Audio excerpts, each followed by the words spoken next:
Welcome. This is Hot Edition. We're live on News Up at Desawe Kanda. Also live on Kesmi 107.1 in Tamale and beyond. We're live on W93.5 in Y beyond. Coming out this evening, and it's got straight as Ghana required to meet 9 new IMF benchmarks by end of 2024. This evening, we engage experts on how this could impact the economy going forward. Also, rescheduled district-level elections in the Ashanti and Eastern regions record very low turnout. We'll tell you exactly what's going on there. Also, the police investigating alleged insightful comments by NDC Deputy General Secretary Mustafa Bande. Details, plus the latest in business, sports, and entertainment coming up over the next 60 minutes here on Hot Edition on 3FM 92.7. We're also monitoring what's happening in Parliament, as the majority in Parliament has lost a voice vote over some 2 billion cedis budgetary allocation to the Finance Ministry. We'll give you details of these here on Hot Edition on 3FM 92.7. Remember, we're streaming live on Facebook and X at 3FM 927.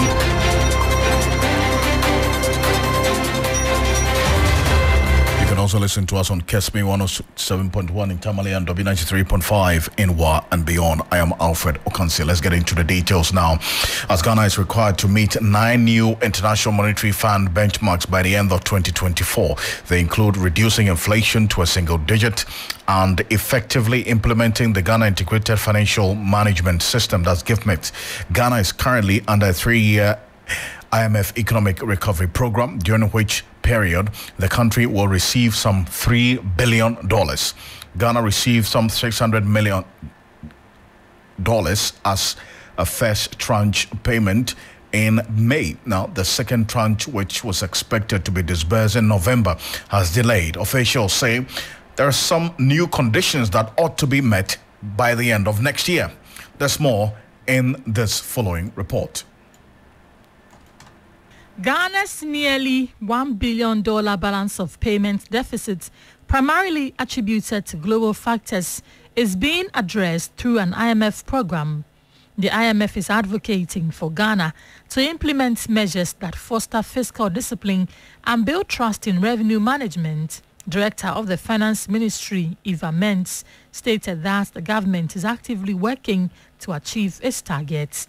Going into next year, we will make the same commitment, be as dedicated as we have been this year, give off our very best, and ensure that by the end of next year, inflation, which is a major indicator for us, is not at 25%, but it's at a single digit next year. He's counting on you, Controller, to help him meet all the new 9 structural benchmarks that we have to meet, including the deployment of GIFMIS to over 300 IGF institutions, to make sure that every penny that belongs to the state is collected, used, accounted for through proper systems that have been deployed and in a very efficient manner. Starting 2024, government workers without a Ghana card will not receive salaries as part of financial waste reduction initiative. We have successfully linked the payroll database with the Ghana card database in spite of the initial outcry and resistance. It is therefore not possible for any individual to put names of persons on the payroll without going through the due process. They both spoke at the Carols and Thanksgiving service of the Controller and Accountant General's Department in Accra. So that's the report there by my colleague Grace Amoajiman, but it details at least 3 of the 9 new in terms of the targets that Ghana has to meet by end of year 2024 for the subsequent disbursement from the IMF $3 billion loan. Now, just bear in mind that the second tranche of the $600 million is still in limbo. We don't have a clear timeline as to exactly when that is expected to hit the account of the Bank of Ghana, at least because we do know now that there's been a rescheduled date of the IMF board to the 11th of January to consider these demands by Ghana, we're also learning that the engagement with external creditors is also hitting some roadblocks because of the haircut that the finance ministry wants the external creditors to take between 25 to 30%, and a number of them are not too happy about this. But Professor John Gachi, who has been following this quite closely, is joining us on the telephone. He's the Dean of the University of Cape Coast Business School. Professor Gachi, thank you so much for your time here on Hot Edition. So now we're learning that as part of the 9 new benchmarks that Ghana has to meet by end 2024 to access the 3rd and the 4th tranche of the IMF money under this program is one, to have a single-digit inflation by end of year as well. Based on your own analysis, do you see this happening? Well, first of all, I don't know why we should be making press conference about these things.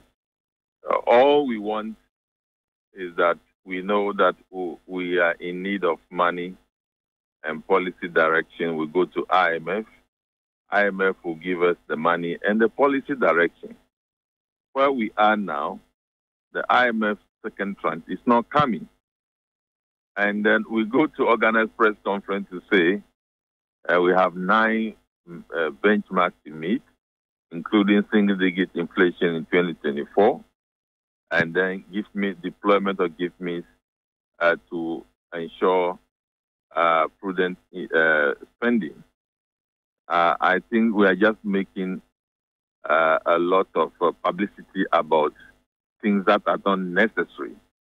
What is necessary is that when the IMF come on board, we want to see our indicators improving and reflecting in the life of people. That is not being seen, and we are worried about that. We have not seen any improvement in employment. We have not seen improvement in other indicators. That should be our worry. If we achieve single-digit inflation without creating environment for generating more employment, what does it mean to people? When we have single-digit inflation and people are not, the purchasing power of people is not there, they cannot engage in consumption. It makes very little sense to people. So those are the things we should be concentrating on with the IMF program, rather than every day trying to make one press conference to the other to announce that we are going to achieve this. So for you, the focus is not just about achieving a single-digit inflation, and it should rather be a lot more on how the single-digit is improving the standard of living of the people, of the Ghanaian people. For that matter. Exactly. So 2024 is not the first time we are going to achieve single-digit inflation. We ever achieve single-digit inflation continuously for 3 years before, and then we momentarily achieved single-digit inflation under this government. We even achieved single-digit inflation prior to 2009. So we have seen single-digit inflation before. What we want to see is that we want to see our economy growing inclusively. We want to see our economy grow and deliver on opportunities and jobs. That is the key thing. In fact, if we don't experience growth that generates employment for our people and give income to the people, they cannot participate in the digital economy. Digitalization makes no sense to people who are unemployed. So those are the things that should be our focus and be driving us, and not just headline indicators that will not make sense to the economic benefit of the country. But coming back to GIFMIs, it worries me that we are still talking about deploying GIFMIs. We have done GIFMIs for a very long time, and we expected that GIFMIs would take our ghost name, but today we still have ghost name on our list, on our payroll. We expected that expenditure will be guided by the GIFMIs system, but that is not what we are seeing. we expected that everything will be guided by the Give Me system. Now, before we are being told that, oh, now Ghana card is now linked Ghana card to the payroll, therefore nobody will be seeing, no, you see, those things are too much. Let's just focus on the right thing to do and deliver the best for the country. We like talking too much, and it's getting worried. It's getting worried about all these things. Give me that have come to Ghana for so many years. Now, before we say that you're going to achieve what is intended to achieve for us. But that's one of the targets, in fact, to extend it to over 200 that various state agencies, for that matter. That is one of the targets. It's within the program. So you say the deficiencies within the government's program is what is of concern to you, not the extension of it to cover all these other sectors of the economy? Not at all. Not at all. What I'm trying to express is that Give Me should have covered everything by now. Give Me should have been able to deliver on prudent expenditure by the state. But still, we are not being able to deliver that until an IMF program is forcing us to do it. And we are making it sound as if we are going to do something extraordinary, and that we are making, press conferences about it. It's a shame that we are behaving like this. But that does not mean that the effort to ensure that the Give Me system covers a lot of grounds to contain expenditure and make expenditure prudent is a bad idea. That is not what I mean. Professor Gatti, I want you to take a listen to the majority leader of HMN Sabonso on the second tranche of $600 million, which is yet to hit our account, and the delays that has caused this particular non-arrival of the money. Let me go to a comment you made before the country was able to secure the IMF bailout. Before that, there was this huge agitation in Parliament to get Ken Ofori-Atta out. I was waiting for the second tranche. Why is he still in office, especially based on your word?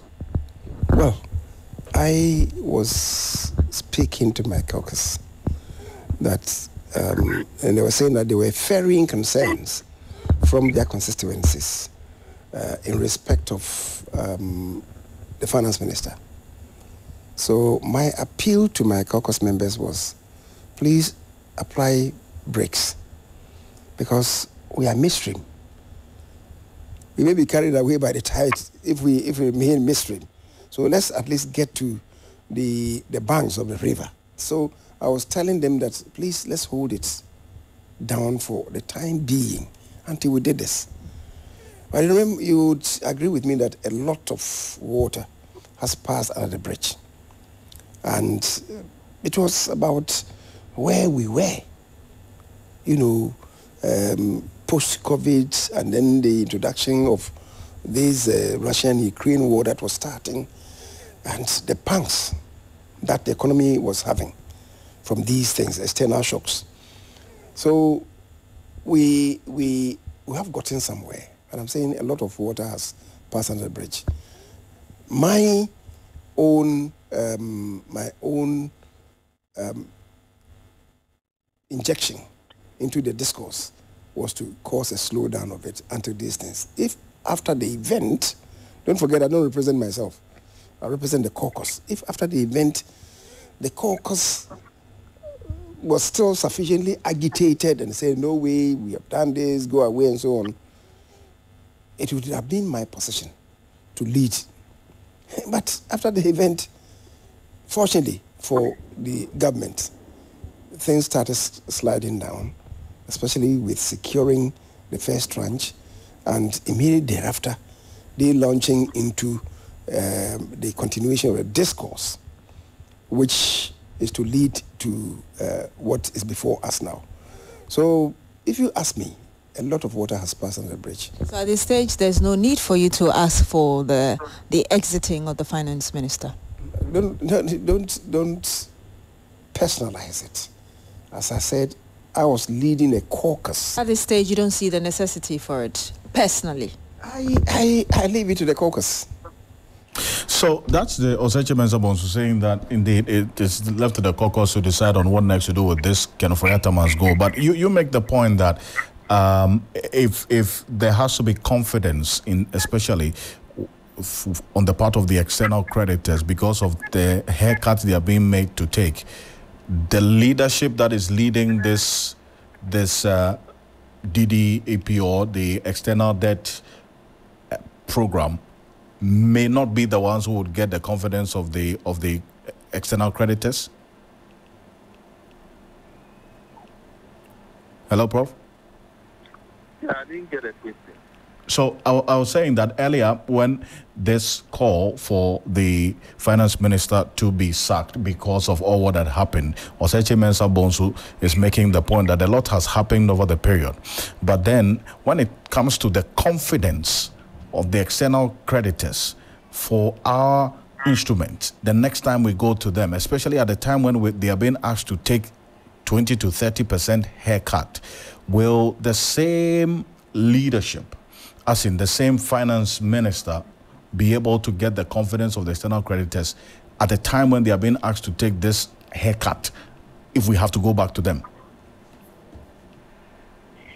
Well, when we are talking about general confidence, I do not think that the investing community places much more premium on the leadership we have because of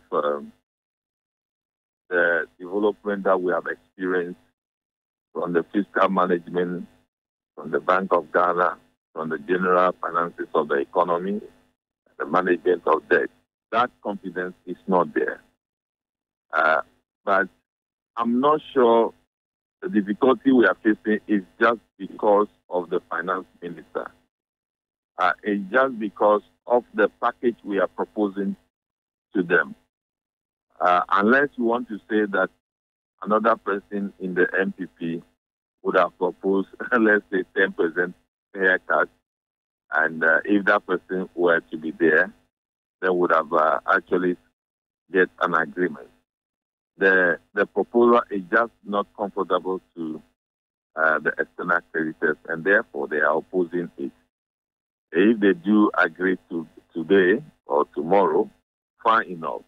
But on the face of it, the proposal is just not appreciated, and that is what is causing the delay in signing a deal to move forward. And the point again is that for somebody to believe that the president will relieve the finance minister of his duty, that person might be joking, because it seems the finance minister will some acceptance by the government and the president that most people who are calling for him to resign. And it doesn't matter the negatives surrounding it. I believe the president is more comfortable to go with the finance minister. I believe the president has indicated that he has secured an IMF deal for us.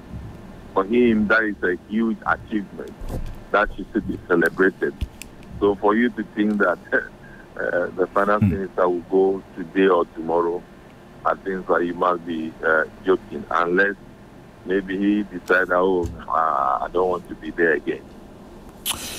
Prof, appreciate your time as always. Thank you so much. Thank you.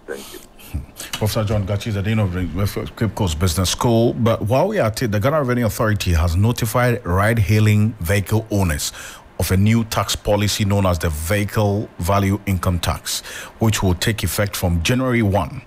In a notice issued by the Ghana Revenue Authority, it said the levy is in accordance with Section 22 of the Regulation 2016 LI 224, which indicates that any commercial vehicle owner that earns income from the operation of a commercial vehicle shall pay income tax quarterly The authority, therefore, is urging ride-hailing companies operating in Ghana, that's Uber, Yango, and Bolt, to update their digital platforms to incorporate the new tax requirements. Now, if you go on our Facebook shortly, you'll see the statement from the Ghana Revenue Authority on this. The guidelines outlined for these companies include the demand for a soft copy of the vehicle income tax sticker, which is expected to be on the screen. That's the windscreen of these vehicles on the ride-hailing services, validation of the sticker authenticity with the GRA, and quarterly submission of the list of all vehicles on their platform to the GRA. So the GRA is emphasizing that these requirements will be enforced starting January 1, 2024. So there are a number of taxes that will take effect from January 1, 2024. For instance, we do know that insurance premiums will also go up by about 30% beginning January 1, 2024. We're also talking about issues related to the eco tax, where vehicles are supposed to pay 100 cedis per annum, also taking effect from 2024. So there are a number of taxes that are going to kick in beginning 2024, and that is what is getting a number of reactions as we speak, and especially from the commuting public as well, who are making this particular concern known. But let's stay a bit further on this vehicle income tax and matters arising. Let's go to Kwabena Amoako, who is the head of project management unit of the Ghana Revenue Authority. So, Amoako, good evening. Thank you very much for joining us. Yeah, good evening. Great. Now, first of all, let's understand this. I mean, what's the purpose of this vehicle income tax we're talking about, and what necessitated its introduction, which is supposed to take effect from January 1? Okay, so this is not a new tax that is taking effect from January 2021. This is an existing tax that's already being paid by trotros, taxis. If you've observed, when you take a trotro or you take a normal taxi, there's a vehicle income tax sticker that they have on their screen. So this particular tax is broad. It is for every commercial vehicle owner to pay that type of tax. But over the years, because technology has now advanced, ride-hailing apps are also earning income from the use of commercial vehicles. In the past, you can identify a commercial vehicle by the license plate number. They have a yellow background. And so with the help of the police, once you have a yellow background number plate, we are able to identify you. But with the ride-hailing app, some can use their private vehicles to operate commercially. So this is GRA advancing and using technology to be able to collect the taxes that the existing law mandates the authority to collect. I see, but you say it's not a new tax for the trotro and the taxis, but obviously it's now being expanded to cover the vehicles that are on the ride-hailing services, correct? Yes. Okay. Now, the reaction is that these people who are on these ride-hailing services have their fares normally, in some cases, or most cases, cheaper than what you would get with taxis, for instance. And the immediate reaction to the announcement of this new tax that is going, or new tax for them, or this tax being expanded to cover these ride-hailing services, that they're going to find ways of passing it on to the consumer. So that is where the concern is, that somehow it's going to happen, as has happened in most of the indirect taxes that have been imposed, that the consumer will be the end bearer of this burden, which is going to increase our cost of living as a people. If you look at ride-hailing service and you are familiar with it, it is not determined by the rider. It's determined by the company that provides the app. So this is not a tax that the company can change their charges and fees. So it is not something that is going to be passed on to consumers. But unlike trotro, that the driver determines the charges, the charges are determined by the ride-hailing company. So the conversation we are having with the ride-hailing company, it is not affecting their prices. So who would have the responsibility of ensuring or taking out this money from the drivers? Is the ride-hailing service companies? So let me explain to you. You seem to be confusing so many terminologies. There are drivers, there are passengers, and there are owners. So there are three streams of people who have been identified. This particular tax is targeting the owner, not the driver, not the passenger. So it is the owner of the vehicle on the ride-hailing service that is going to pay? It is the owner of the vehicle on the ride-hail that is going to pay, not the driver, not the passenger. So the ride-hailing company, for instance, Bolt, is not going to be the one to deduct this tax on your behalf? No. The ride-hailing company is not going to deduct. They won't play any part in the fiscal collection. So it works similar like when you are enrolling on the ride-hailing app, there are some documents they would ask you to provide. One, a roadworthy certificate, right? It means that you would have gone to DVLA to procure the roadworthy certificate before you go and do the registration on the ride-hailing app. They would also require you to have an insurance. It means that you would have purchased the insurance and gotten the insurance certificate before you go and enroll on their platform. And then you must have a valid driver's license. So this will be an additional document that you need to provide the ride-hailing app platform so that you enroll. I see, but has there been any engagement prior to this announcement of this tax taking effect on the 1st of January? If you look at the stakeholders involved, there are so many of them, right? The company on one side, the owners on one side, and then the drivers on the other side. Owners, as we know in this country, don't have an association that you can go and say commercial vehicle owners. But you can have the driver association, the GPRTU, those are identifier groups. We do not have the owners as an identifier group. So the group that we can interact is mostly the drivers or the riders. Now, the riders don't have a single homogeneous association that we can deal with. So we've opened our doors wide. Our numbers are on the circular that we've sent. They can reach out to us. We've reached out to some of them, but we want as many of the association, that's the riders. And then through the riders, we can get to their owners. And also the company also sends messages to the owners. So we're also using the ride-hailing companies. So far, our engagement has mostly been with the companies. It started as far back as 2019, before COVID. We were having this interaction with the company. I see. I asked this because we spoke to Francis Tengo, who is the national chairman of the Online Drivers Association. Have you met him? Okay. So in my engagement with them, we've extended our invitation to all of them. Some responded, others did not.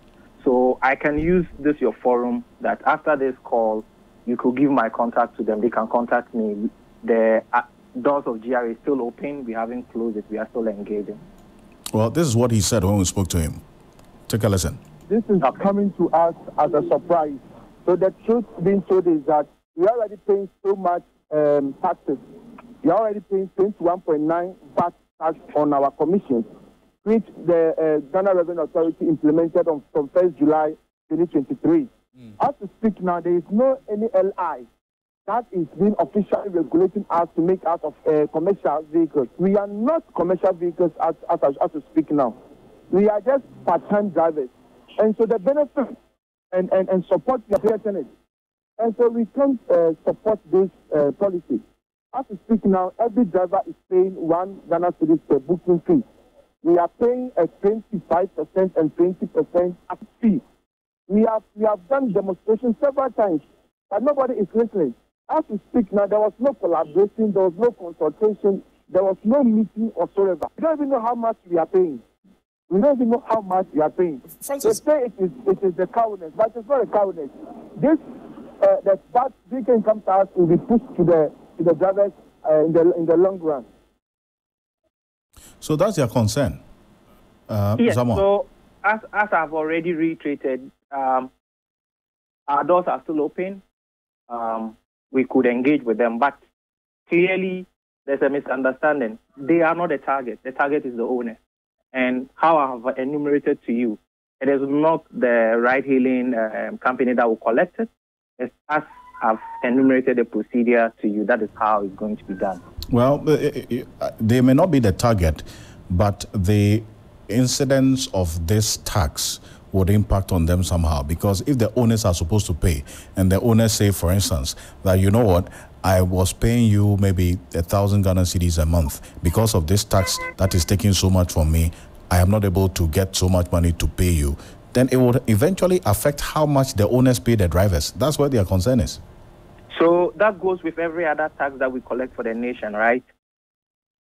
It's not unique to this particular tax. For every other tax that the GRA collects for the nation, the same argument can be made. So the taxi driver who is currently paying it can make the same argument, right? So you say you are open for a lot more conversation. Further discussion, yes. What would be the outcome? Is that you're going to take the issues into consideration? Definitely. Once we engage, we'll see how the conversation goes. Once we haven't been able to talk, I can't give a conclusion until they also try and reach out to us. Zamo, thank you for your time. Thank you, too.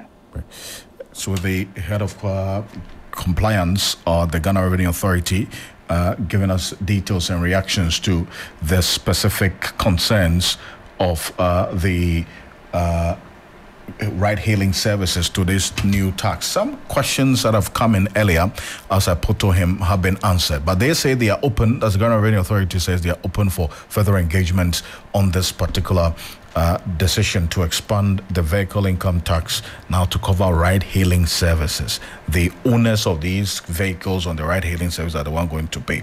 But then the incidence of the tax certainly will be borne by the drivers, and that's why they're concerned about this, as some of them who don't own the vehicles are saying that the owners would eventually pass on this tax somehow to them, the drivers, because they may be paid lower than they are being paid now because of the impact of the taxes on their owners. But away from that, the Electoral Commission today conducted the district level elections in some areas in the Eastern and Ashanti regions. Now, the polls in these areas could not take place earlier on Tuesday due to technical challenges involved in the process of printing of ballots by the Electoral Commission contractors. Now, some stakeholders have accused the Electoral Commission of being ill-prepared for their elections, hence the challenges encountered in some areas on Tuesday, December 19. Now, some assemblymen and unit committee candidates were unhappy with the low turnout today. Ballot papers and the ballot box, they came late. But I can see that now people are trooping in to vote. Though it's not going the way we expected because it was postponed today.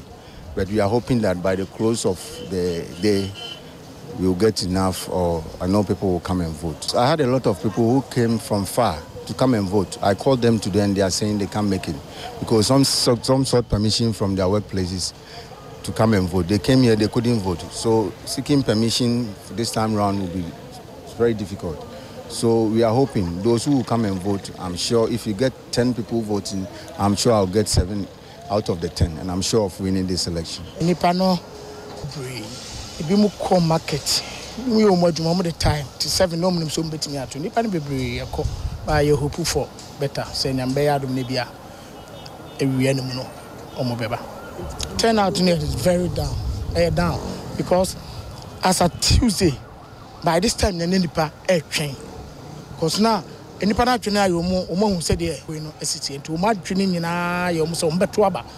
I'll show Nadia a bebre. Yeah, a bebre, but they're shedding Yami Bay.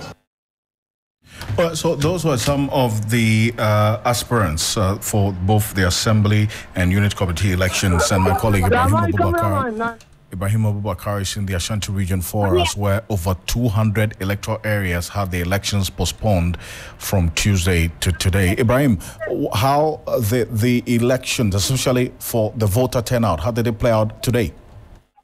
Well, Alfred, very, very low. In fact, people, or I would say some of the candidates, were not happy with the turnout at all because of some happenings that has to do with even delay in sending the voting materials in some of the areas. For instance, the candidates managed to move from house to house and pull some people to come and vote, but they didn't get most of them because most have gone to the marketplaces just to conduct their trading activities.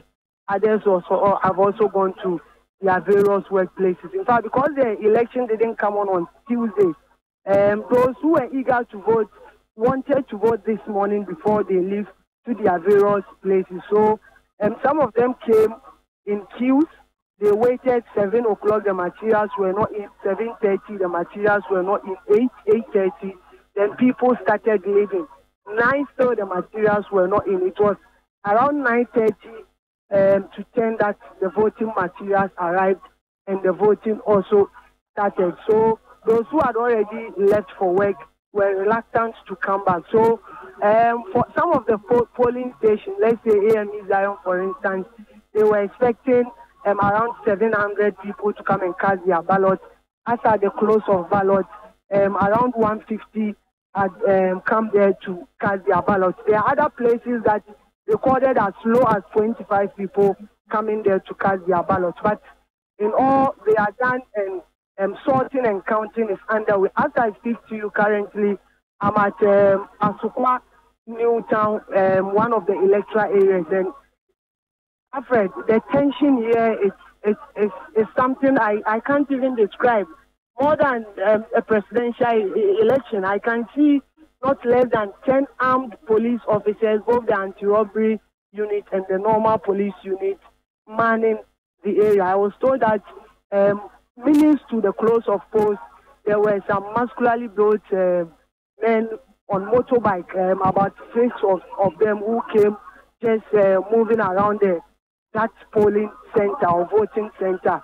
So that prompted the calling of this anti-robbery team just to come and make sure that the voting or the counting will end smoothly. So that is what is being done currently, but the place is very, very tense.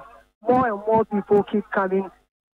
Alfred, it has turned political because as I speak to you, I can see regional representatives of the NDC and also regional representatives of the MPP at this particular polling station.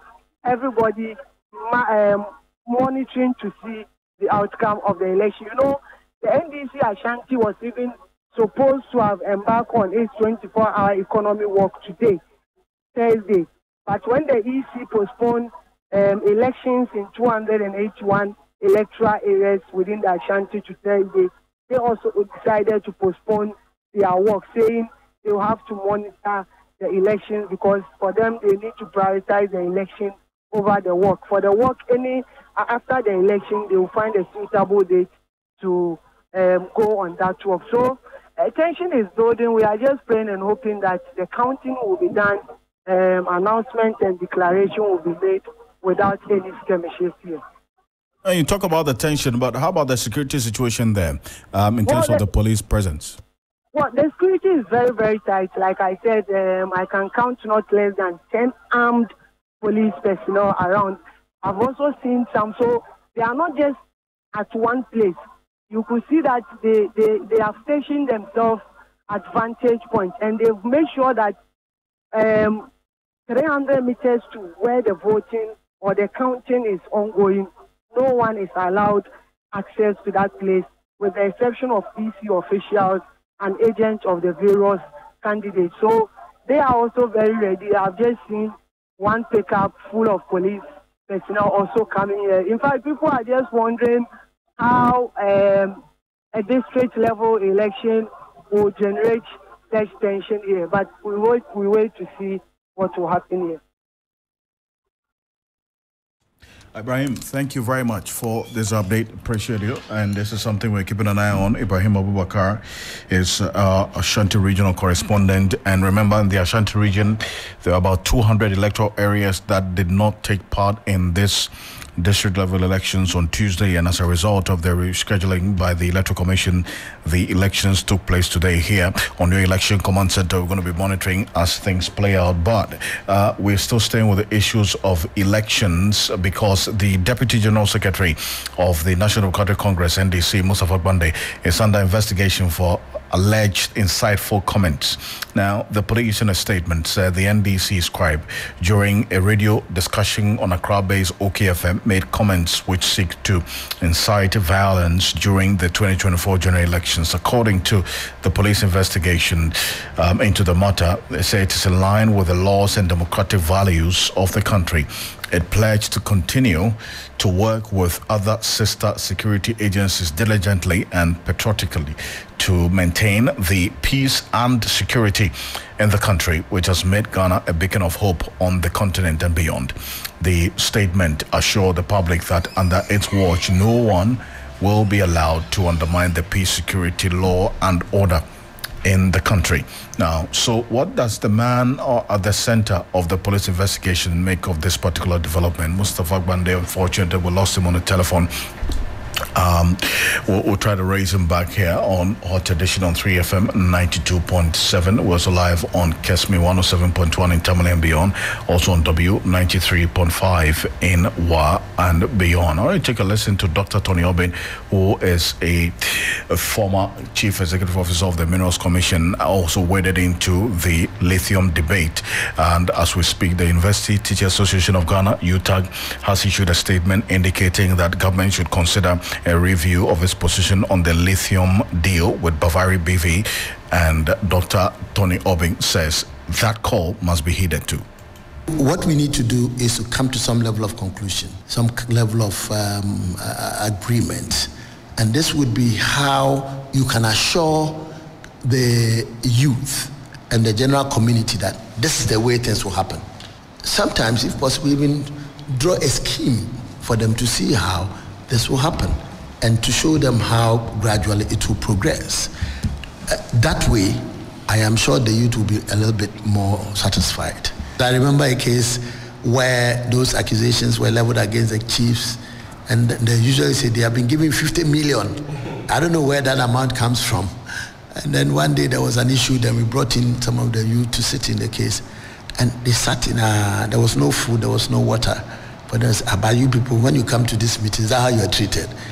But there's also always a perception. If you don't open up things, if in the negotiations, in the discussions, if you think that you can only do it with chiefs, you are making a huge mistake.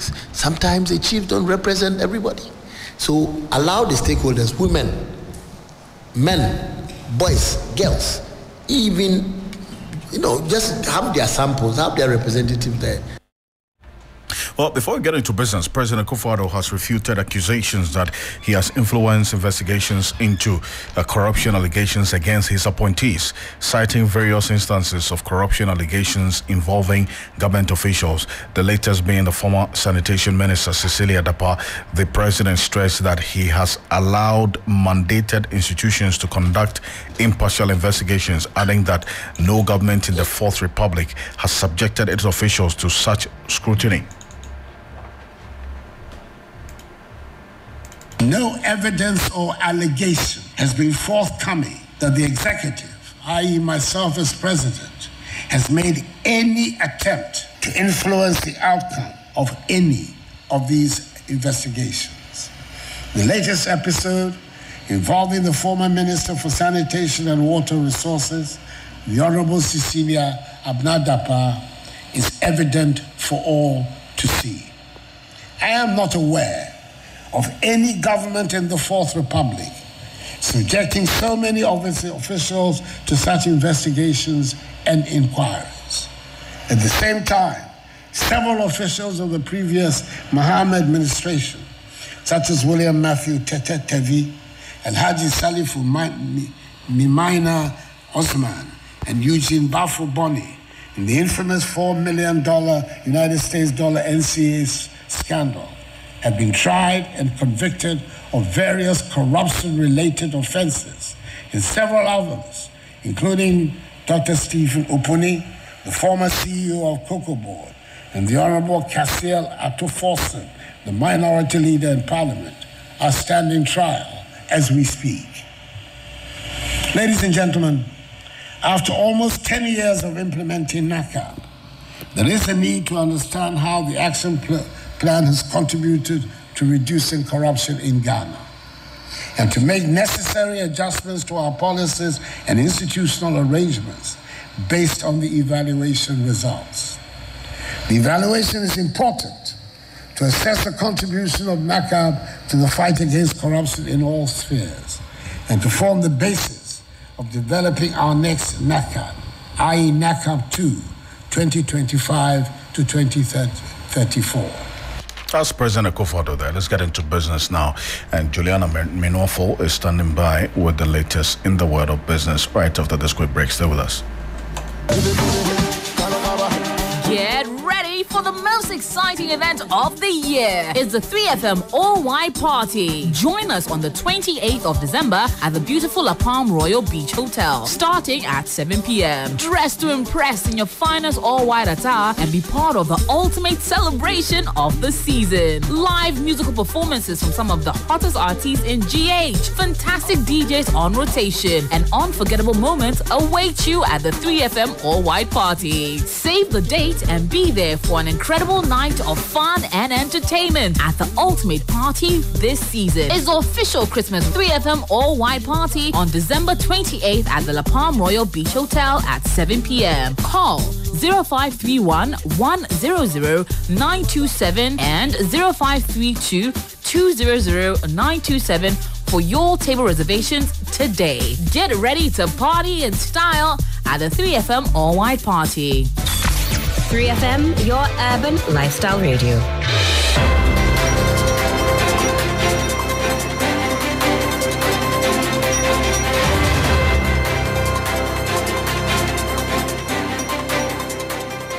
Hello, good evening and welcome to Business News on Hot Edition. Coming up, Ghana's banking sector grapples with mounting debt and shrinking loans.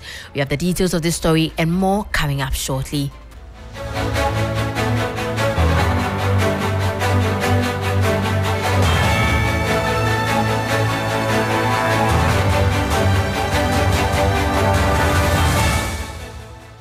Thank you so much for your time. Straight to our first story. Ghanaian banks face a growing mountain of unpaid loans as non-performing loans surged, pushing up NPL ratio and raising concerns about credit risk.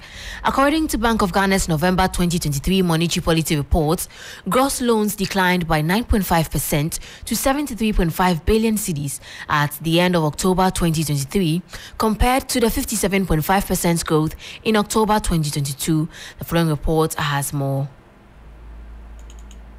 This slowdown reflects both a cautious lending approach by banks and the strengthening Ghana cedi, which reduces the value of outstanding loans in dollar terms. Compared to the first 10 months of 2022, banks extended less new credit in 2023, with the total down to 40.9 billion cedis. From 45.3 billion cedis.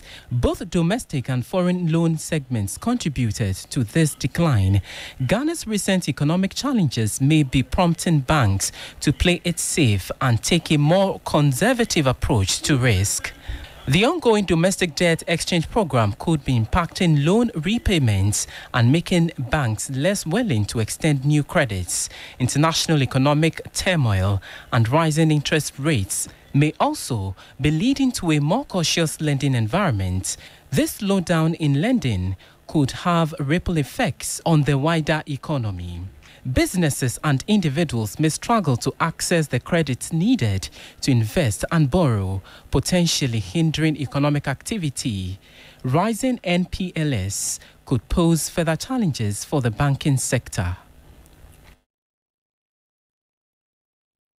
That was a 3 Business News Desk report. Away from that, economist and tax policy analyst Dr. Alex Ampabing has labeled the International Monetary Fund's tax to GDP targets for Ghana as unrealistic. As part of measures to bolster the country's revenue mobilization, the IMF has charged Ghana to increase its tax to GDP ratio to 18% from the current 13% in 3 years. Dr. Ampabing, speaking to 3 Business at a tax dialogue, said that the current global economic challenges will make it difficult to achieve the target. Ghana has, I think, about 15 or so indirect taxes. None of this tax takes into consideration people's pockets, what is it that they have, whether they're able to pay or not. So if you have a country that has so many indirect taxes, it tells you one thing, that we are not collecting enough from the formal sector.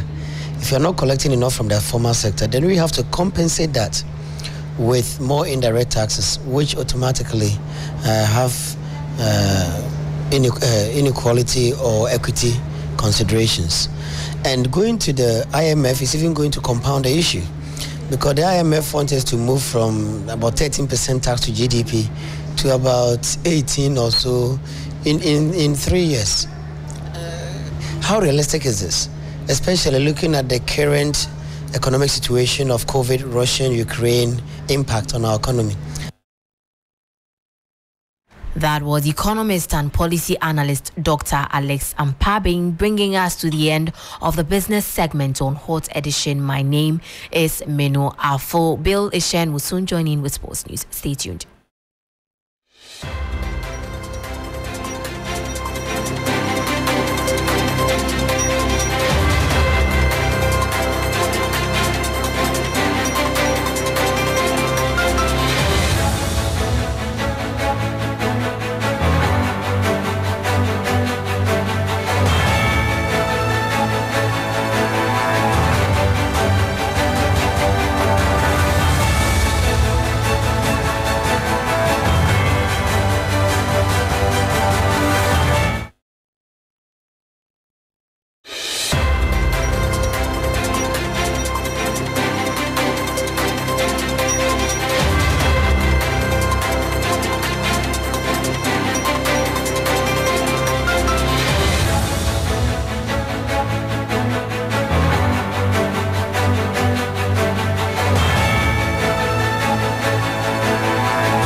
Hello, good evening and welcome to the sports segment here on the 3FM Hot Edition. My name is Bill Ishen. Let's start off from the local scene, where former Black Stars goalkeeper Fatal Dauda believes the current technical team of the senior national team, the Black Stars, may have good reasons for not selecting locally based goalkeepers in recent years. He currently serves as the goalkeepers trainer for the Sudanese national team. I keep on saying we have quality. We have good goalkeepers in the system. Very good, very quality. But I keep on saying the confidence, the trust, the belief, and the psychological aspect. There was some time they keep calling them, inviting them. You understand? I wasn't there, so I don't know why they don't give me a chance. Maybe, just maybe, what they see at training doesn't give the coaches confidence to give them a chance to play. Maybe, because I wasn't there. I'm just saying maybe. Or they are trying to bring them in sometimes to be learning from the professional goalkeepers there. It might be possible. That was Fatal Dauda, the former Black Stars goalkeeper. The full interview will be airing on AFCON Quest tomorrow at TV3 at 11 a.m. Now to some other stories. UEFA President Alexander Catherine said football is not for sale after a revamped European Super League was proposed. Now in 2021, 12 teams signed up to the ESL, a breakaway European tournament to rival UEFA's current competitions. On Thursday, the European Court of Justice ruled that banning clubs from joining the league was unlawful, and the revamped ESL was outlined a few hours later. Let's listen to Catherine. We will not try to stop them. They can create whatever they want. I hope that they start their fantastic competition as soon as possible with two clubs. I hope they know what they're doing, which I'm not so sure about. Football is not for sale. We can show that many times. We did all together. That was UEFA President Catherine. Now, former Premier League midfielder Yaya Toure dreams of managing in the competition as a head coach in the future. Yaya currently serves as an assistant coach to Saudi Arabia's national team. Yeah, I hope so. That's what I hope for. To be honest, I think I will be good enough one day to be a coach in Premier League. I hope, but I think after that, it's decide, depending on the honor on the people on there, just to decide on my person if I'm the right person to lead the club or lead the job. And I think for me, what is good about this is football is is open to everyone, and as soon you perform well, you do well, I think. That is Yaya Toure, former Premier League footballer. That brings an end to the sports segment here on the 3FM Hot Edition. My name is Billy Shen, and up next is entertainment with Akofa.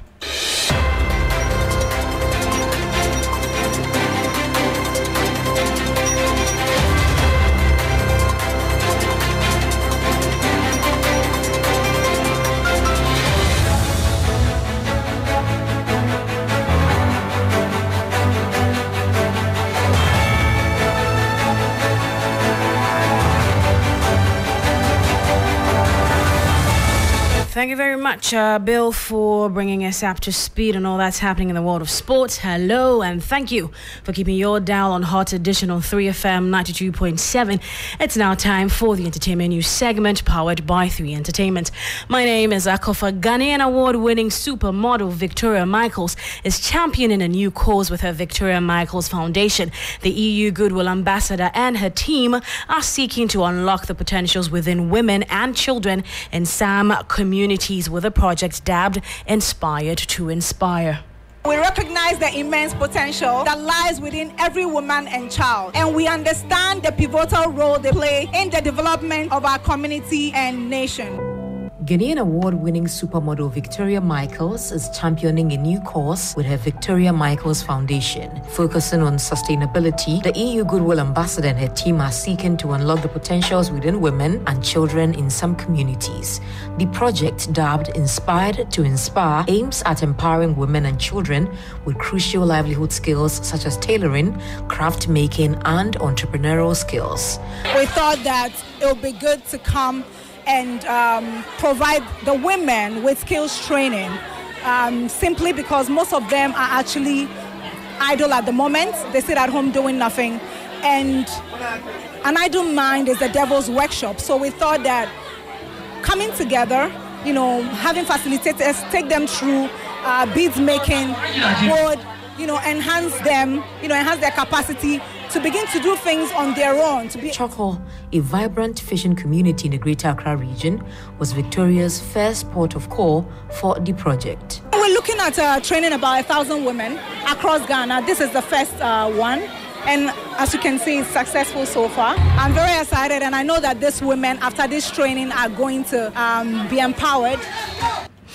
Let's do some other stories now, where Ghanaian gospel singer and songwriter Vida Irabna Yeboah, known by the stage name Irabna, has taken to social media to question the Ghana Music Rights Organization, GAMRA, over a royalty payment she received from the organization. The This Far singer, in a social media post, questioned the organization, which is in charge of collecting and distributing royalties on behalf of authors, composers, and other right owners, about 148.50 Ghana cedis payment she received as royalty. Now, she asked the agency if the amount she received as royalty was for just one song or all her songs. She further questioned if it was for a month or the whole year, or a test transmission before the actual payment. And that's a conversation that's being had across board amongst industry persons as well. Now, finally, before I go, the countdown is on to the highly anticipated 3FM or Y Party, the spectacular party event powered by your urban lifestyle radio. 3FM will take place at the La Palm Royal Beach Hotel on December 28. Terminator hitmaker King Promise has officially been unveiled as part of the headline artist and will round up the exciting party with a breathtaking performance. The Afrobeat star has vowed to give patrons an unforgettable experience come December 28. Also, expect electrifying performances from BIM Nation boss Stoneboy, prolific rapper Manifest, KK Fusu, and Aquabwa.